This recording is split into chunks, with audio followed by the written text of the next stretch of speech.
இன்றைக்கி என் பொண்ணுக்கு லஞ்சுக்கு என்ன கொடுத்து அனுப்பிச்சுன்றதை பார்க்கலாம் வாங்க. அதுக்கு நான் அவியல் பண்ணுறேன். அது கேரட்டு உருளைக்கிழங்கு அதுதான் இருந்துச்சு. காய் மற்றபடி பீன்ஸ் இதெல்லாம் இல்லை. சேர்ந்து 2 காய் வச்சு தான் நான் அவியல் பண்ண போகிறேன்.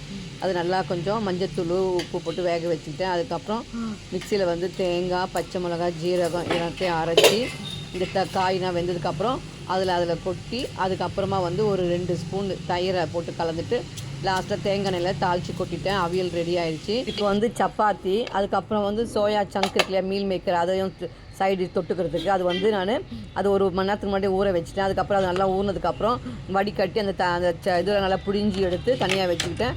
ஒரு பேன் வச்சு எண்ணெய் ஊற்றி கடுகு வெங்காயம் பச்சை மிளகாய் கொத்தமல்லி கருவேப்பிலை இதெல்லாம் போட்டு நல்லா எண்ணெயிலே வதக்கணும். அது வதனதுக்கப்புறம் இந்த புழிஞ்சி வச்சுருக்கிற சோயாவையும் அதில் போட்டு நல்லா வதக்கி அதுக்கப்புறம் உப்பு மிளகாய் பெப்பர் இதெல்லாம் போட்டு கொஞ்சோண்டு கரம் மசாலா இதெல்லாம் போட்டு சும்மா ஒரு 2 விசில் விட்டால் சரியாக போயிடுச்சு. அது ரெடி ஆகிடும். ஜூஸ் இன்றைக்கி நான் ஸ்ட்ராபெரி ஜூஸ் தான் போட்டிருக்கேன்.